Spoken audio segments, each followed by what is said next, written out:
Maxwell House really the only coffee in the world? Well, your father says so, and your father knows best.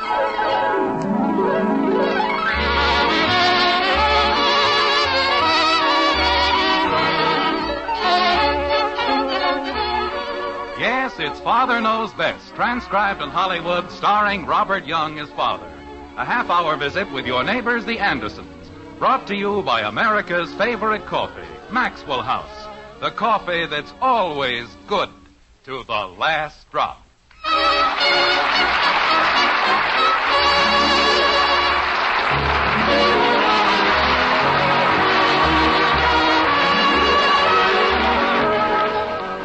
All the world's a stage, and all the men and women merely players. They have their exits and their entrances, and one man in his time plays many parts. That's solid stuff, you know. And to prove that Shakespeare was an exceedingly sensible cookie who generally knew what time it was, we'd like you to stop off for a while in Springfield. There, in a certain white frame house occupied by the Andersons, the dinner hour approaches. And with it, why, sure, another crisis. Like this. But, Mother, what if he says no? We mustn't think of it that way, dear. Just think that he's going to say yes. Is this the plate, Mommy? Yes, dear. Thank you very much. You're welcome. We've had everybody in the whole company read the part, and they all look so young. Why don't you have Daddy do it? He's real old. Kathy, please. Well, isn't he? Your father is not old. He's older than my teacher.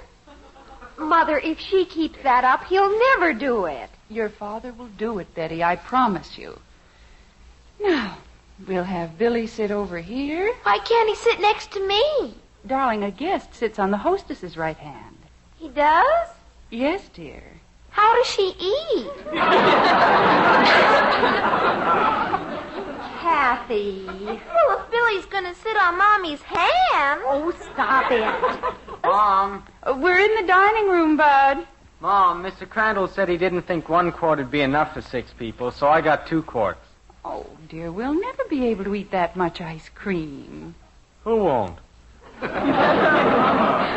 Well, put it in the freezer like a good boy. Okay. Want me to help, Bud? Never mind. I don't need any help. Can't I even carry one of them? Well, carry the pistachio. Nobody likes it anyway. Mother. Betty, will you please stop worrying? But how can I? This is the most important thing in my life. All you have to do is start a conversation about the theater and leave the rest to me. Oh, Romeo, Romeo, wherefore art thou Romeo? Billy says if we can't get somebody to play Romeo's father, we'll have to do Macbeth. Well, that's a very nice play. Mother, how can you say that? There's nothing in it for me. Margaret, I'm home. We're in the dining room, Jim. Okay, I'll be right in. Mother, if he says he won't do it, I'll die. I know, dear. I mean, I really will. Just see to it that the conversation gets around to the theater and you won't have to. But how can you... Never mind. Hello, dear. Hello, honey. What's going on in here? Oh, nothing very much. Betty and I were just talking. Father, speaking of the theater... Betty. What? I mean, I think the theater plays a very important part in everything, don't you? I suppose so. How come the extra place? Somebody coming for dinner? Billy Smith. Oh. Don't they ever eat at his house? Father. Your father's only joking, Betty. I am not. In the last week, he's had dinner here 5 times. Why doesn't he just bring his toothbrush and move in? Jim, you know that whenever Billy and Betty are rehearsing for a play... I rehearsed for plays when I was in college, and I didn't have dinner with the leading lady every night. Father, speaking of the theater... Hiya, Dad. When'd you get here? Just now. Father... I took my bike down to Mr. Adams, and he says it needs a whole new sprocket change. Well, he knows more about it than we do. Tell him to fix it. Father... But I was thinking, that's going to be $2.25. And for just another $93.60, I can get a gasoline scooter. Bud, I'm trying to talk to Father. So am I. I've got a great idea. Why don't you talk to one another? Where's the paper, honey? In the living room. Kathy, your father's home. Good for him. probably the only one in the whole house who doesn't want to put a bite on me for something. Are you going into the living room, Father? Has it been moved? No. Then I'm going into the living room. I'll go with you. Me too. That'll be nice. We'll have dinner in about half an hour, dear. Okay, honey. Mother, aren't you coming with us? Okay, honey. Mother, aren't you coming with us? I don't think so. I ought to go into the kitchen. But you said... All right, dear. I'll come along. What's this all about, Margaret? Are you and Betty up to something? Why, Jim. That's what I like, a nice Anderson-type answer. They're so much more interesting than just a plain yes or no. Well, dear, it's... Kathy, Yes, Mommy? turn the light off under the spinach. It's off. It is? We'll turn it on like a good girl. Yes, Mommy? And don't you dare touch the ice cream. Okay. Margaret, Yes, dear? you can change the subject 463 times, and I'm still going to remember. What are you and Betty up to? Up to? I beg your pardon. To what are you and Betty up? You want to know something, Dad? Bud. Just a minute, Betty. All right, Bud, what is it? You get 40 miles a gallon on the scooter. What's that got to do with Betty? I didn't say it had anything to do with Betty. I just said... Father, speaking of the theater... Who said anything about the theater? I think I'd better get back to the kitchen. Margaret, please. Well, I've got... Oh, dear. The doorbell rang. Mother, it's Billy, and I haven't even asked him. Asked who? You? What? But I was supposed to ask you. Now, look, Margaret. The doorbell rang. Thank you, dear. You're welcome. Bud? And that's only half a cent a mile. Bud. Well, it's practically half a cent a mile. And you get a guarantee. Margaret, I'm going to give you a guarantee. In just about 2 minutes, the top of my head is going to fly off. That'll be nice, dear. Betty, will you please tell me what this is all about? Well, Maybe I'd better tell you, dear. All right. I'll tell him, Mother. Betty. After all, it's my problem. I know, dear, but... Margaret. Yes, Jim. Why don't you toss for it? Father, Yes? Betty, it's Billy Smith. Hi, Betty. Oh, no. I'm Mrs. Anderson. Hello, Billy. Mr. Anderson.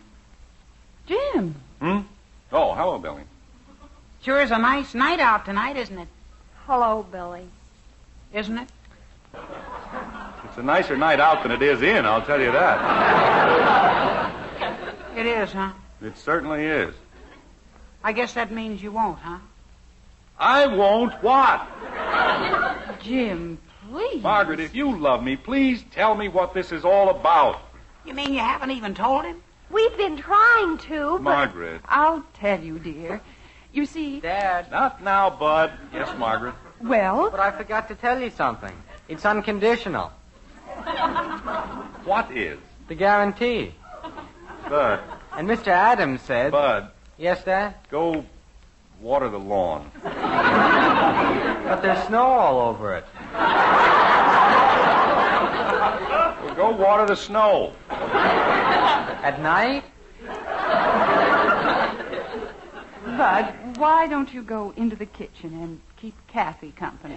But Dad just said... Go ahead, Bud. You heard your mother. Holy cow. Sure is a nice night out tonight, isn't it? Margaret, before anyone else rings a bell or toots a toot, what? What?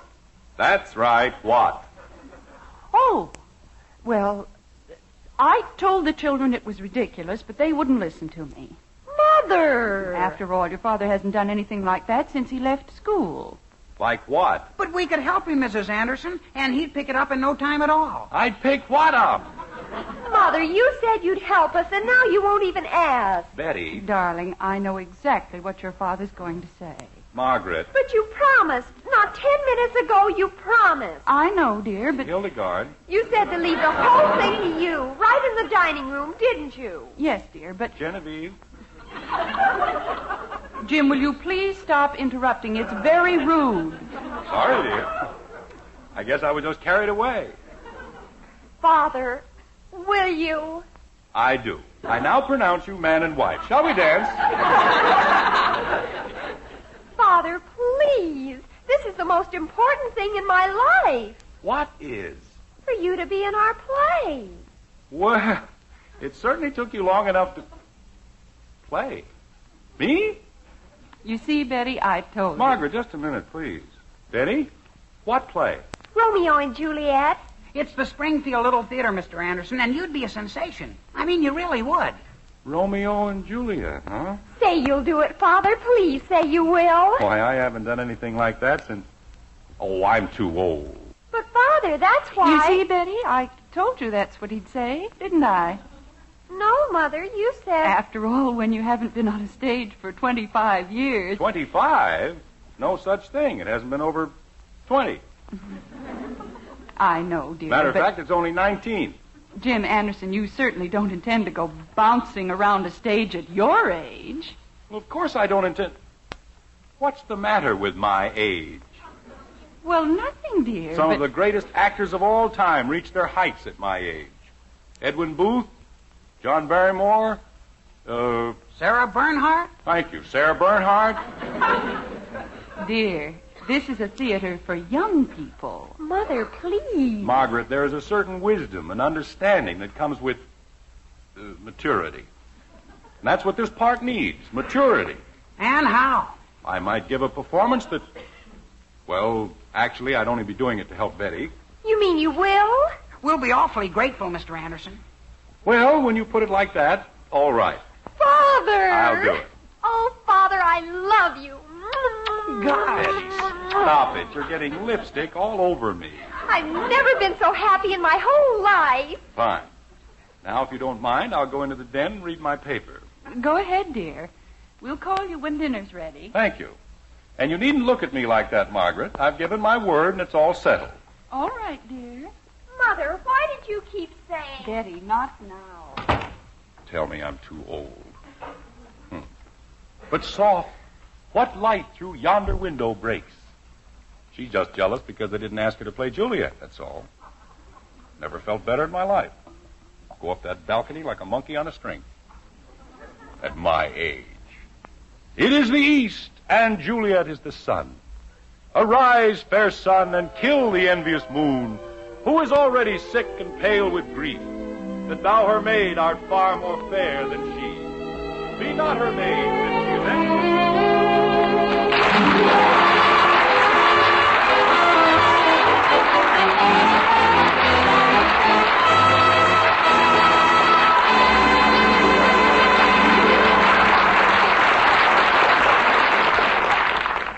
Poor father. He might have known that the family plans an entirely different role for him. But life's like that. For example, that man you know as your husband, he plays another very important role, too. Yes, ma'am, that husband of yours is the world's greatest coffee expert. He's the man who knows best about truly good coffee, cup after cup. Of course, people call us experts, too. That's because more people buy our Maxwell House coffee than any other brand. But when you brew the coffee, the critic you want to please is the expert you married. And tomorrow, if you'll fill his cup with Maxwell House, we promise he'll beam and say, Now that's what I call real coffee. We're sure he'll say that, so sure we'll give you back your money if he doesn't. You see, no other coffee has that same good-to-the-last-drop flavor. A flavor that can come only from the famous Maxwell House recipe. It's a very particular recipe, which insists on certain fine coffees blended a very special way. And this recipe belongs to Maxwell House alone. No other coffee is made like Maxwell House. That's why no other coffee tastes like Maxwell House. Tomorrow, then, take home a pound of our coffee. Pour a cup of Maxwell House for your husband. If he doesn't say, best coffee ever, send us the can and unused portion. We'll return every penny you paid. Our address is right on every familiar blue tin. So how about it? Tomorrow, serve your husband the coffee with the world's most famous flavor, our Maxwell House. Always good to the last drop.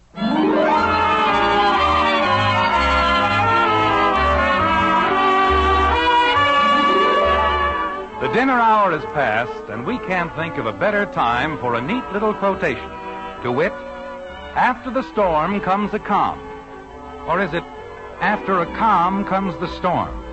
Anyway, with the Andersons, it's different. After the crisis comes another crisis, like this. Now, just a minute, Betty. But, Father, we never said you were going to play Romeo. Well, you never said I wasn't going to play it. Or him. Well, gosh, Mr. Anderson, we practically told you. Romeo's grandfather. It isn't his grandfather, Father. It's his father. Well, he sure doesn't have anything to say. Look at it. 4 whole scenes, and what have I said? Ah, yes. Father. 6 times. They talk about you all the time. Why don't I just stay home and let them talk about me from there? Father. And stop saying father. Jumping creepers. Mr. Anderson, why don't you look at it this way? Without Romeo's father, there wouldn't be any play. The way you've butchered Shakespeare, I'm surprised he doesn't turn out to be an orphan. Billy, why don't we pick up the scene after Tybalt goes out? Okay. Do you have the place, Mr. Anderson? What difference does it make? Just pinch me when it's time, and I'll say, ah, yes. Father, this is your big scene. Oh, well, it's about time. Are you ready? I've been ready for years. Okay. If I profane with my unworthiest hand this holy shrine, the gentle sin is this. My lips, 2 blushing pilgrims, ready stand to smooth that rough touch with a tender kiss. Good pilgrim, you do wrong your hand too much, which mannerly devotion shows in this. This is my big scene, huh? We're getting to it, Father. Like you did in the last scene, by way of Denver. Go ahead, Billy. It's your line. Oh, For saints have hands. I've got it. Daddy, Mommy said I could watch. Father! Leave her alone, Betty. She'll be all right. Creepers. For saints have hands that pilgrims' hands do touch, and palm to palm is holy palmer's kiss. Have not saints lips and holy palmers too? When I grow up, I'm going to be an actress. Kathy. Kathy, you'll have to be quiet. This is my big scene. It is? Can't you tell? Why don't they let you say something? Don't worry, Angel. They'll start talking about me any minute. Oh. Go ahead, Betty. Father. Pardon me, but did anybody happen to see the ink? You got it the last time you were in here. Oh. That was the blue ink. What color do you want now? Red? Well, don't ask me. You're the one who wants it. Yeah, that's it, red. Why do you suddenly need red ink? I need it, that's all. Go ahead, Betty. He isn't interfering with anything. But if he keeps coming in here... Teach him to say, ah, yes, and he can have my part. Father, please. I can say yes. I can, too. You see? Mr. Anderson, if you'd rather not do the part. Yes? Go ahead, Betty. It's your turn. Oh, okay. Oh, then, dear saint, let lips do what hands do. Dad. Saints do not move, though grant for prayer's sake. Then move not, while my prayer's effect I take. Dad. Thus from my lips by thine my sin is purged. Dad. Just a minute, Billy. What is it, Bud? Are people gonna pay to hear that? Of course. Holy cow. This happens to be the most beautiful play ever written. It is, huh? It certainly is. Just wait a while. We haven't reached the funny part where everybody gets killed. Oh! I don't even understand it. Who does? Father. Go ahead, Betty. Let's get it over with. Mr. Anderson, I'm beginning to think... And it's about time. Go ahead. Yes, sir. Oh, trespass sweetly urged, give me my sin again. You kiss by the book. Well? That's where the nurse comes in. Fine. Right now I can use a nurse. Maybe we'd better do another scene. We'll do this one. Kathy, you can be the nurse. Oh, boy! Father. You seem to forget this is my big scene. Go ahead, Kathy. What? Read. Where? I don't care. Just pick out a place and read. Okay. It's here where it says nurse. Married bachelor? That's it. How can he be a bachelor if he's married? stop asking questions and read. Gee whiz. Mary Bachelor, her mother is the lady of the house. That's silly. Never mind, Kathy. Now what? Benvolio comes in with Capulet. Now we're getting someplace. All right, Bud. What? You're Benvolio. I am? Sure, this is my big scene. Everybody's got lines. Except me. Go ahead, Bud. Good grief. Away, be gone. The sport is at the best.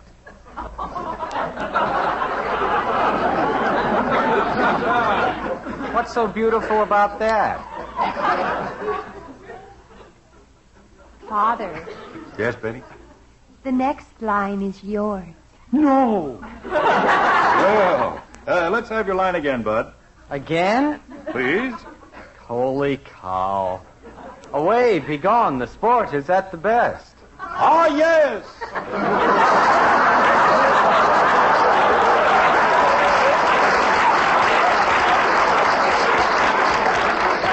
Well, now I can go inside and lie down for a while. No! You've got another line. I have? Well, say, business is picking up. Let's go. Aye, so I fear. The more is my unrest. Hey, this is a big one. Stand back, everybody. Give me room. Nay, gentlemen, prepare not to be gone. Mr. We have a Anderson. trifling, foolish banquet tour. Mr. Anderson, Is it e'en so? Why, then I thank you all. Please, Mr. Anderson. I thank you, honest gentlemen. Good night. Mr. Anderson. Ah, sirrah, by my faith. Please, Mr. Anderson. Billy, will you please keep still? But I have to tell you, that's been cut.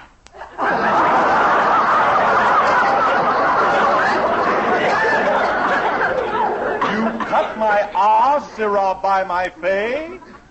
We cut everything, but nay, gentlemen.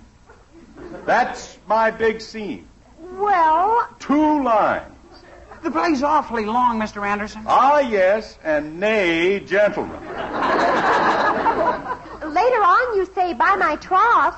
How bully. Well, how are all the actors and actresses getting along in here? Mother, I've got some nice cookies and some chocolate milk. Mother, we can't stop for anything like that. I can. Me too. Billy, we're never going to get this right. Well, there's the first sensible thing I've heard tonight. This whole thing is ridiculous. Just a minute, Mr. Anderson. Margaret, if these kids go through with this play, they'll be the laughingstock of Springfield. Father! Jim, really? They haven't the faintest idea of what Shakespeare is all about. They don't know any more about it than Bud does. What did I do? Well, if you know so much about Shakespeare... I don't. But I'm old enough to realize that I don't.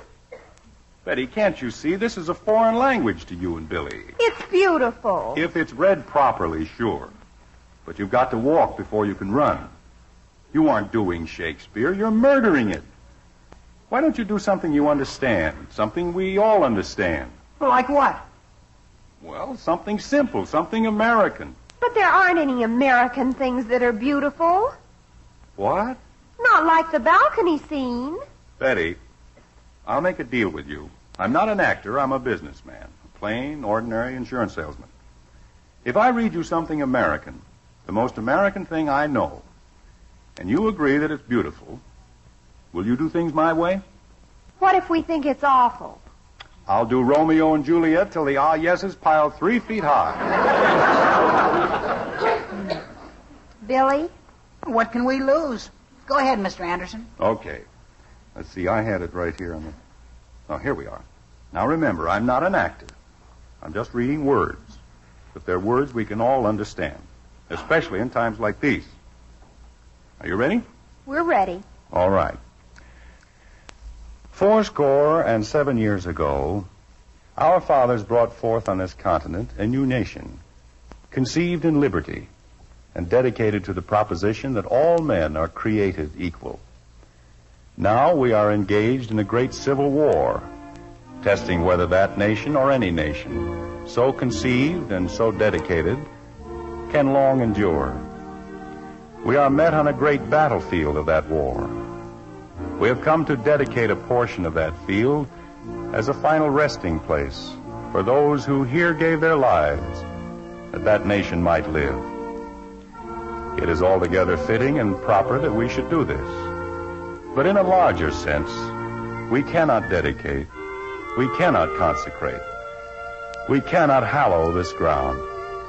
The brave men, living and dead, who struggle here, have consecrated it far above our poor power to add or detract. The world will little note nor long remember what we say here, but it can never forget what they did here. It is for us, the living, rather, to be dedicated here to the unfinished work which they who fought here have thus far so nobly advanced. It is rather for us to be here dedicated to the great task remaining before us, that from these honored dead we take increased devotion to that cause for which they gave the last full measure of devotion. That we here highly resolve that these dead shall not have died in vain. That this nation, under God, shall have a new birth of freedom, and that government of the people, by the people, for the people, shall not perish from the earth.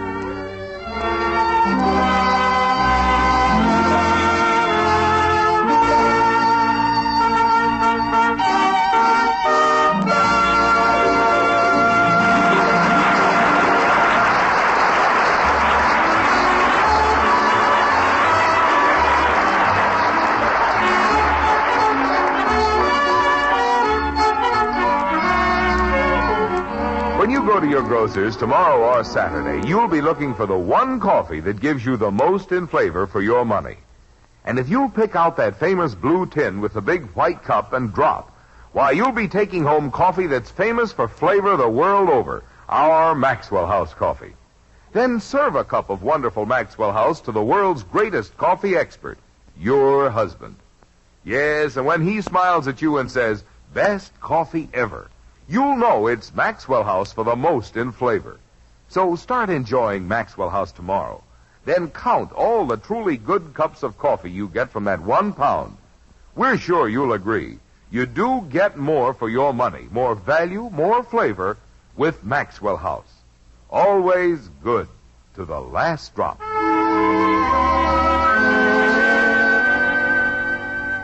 Ring up the curtain. Dim the lights. Pray do not drop a pin. This is a wondrous, breathless time. Our play will now begin. Like this. Mommy. Not now, Kathy. I thought they were going to do Romeo and Juliet. Your father changed their minds. I still don't see Daddy. Kathy, please. You do us great honor, Mr. President. It is a privilege, my child. For if once we forfeit the confidence of our fellow citizens, we can never regain their respect. But isn't it true, Mr. Lincoln, that the American people like to be fooled? Perhaps. But it will pay you to remember that while you may fool some of the people some of the time, and some of the people all the time, you can't fool all of the people all the time.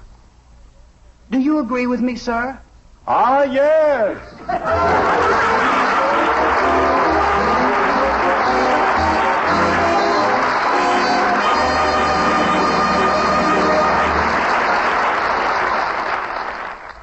When you serve a hot cereal, you don't have to say, "You children eat your cereal right now." just say, Here you are, kids. Hop along Cassidy's favorite hot cereal. just a little psychology. Yes, to get your children to eat a hot cereal, just tell them Post-Wheatmeal is Hopalong Cassidy's favorite hot cereal, and they'll eat it too. Post-Wheatmeal is chock full of solid whole wheat nourishment. It has a wonderful nut-like flavor, and it cooks in just 3.5 minutes. You'll see, you'll all agree, it's the best hot cereal you ever ate. Join us again next week when we'll be back with Father Knows Best, starring Robert Young as Jim Anderson, with Roy Bargy and the Maxwell House Orchestra.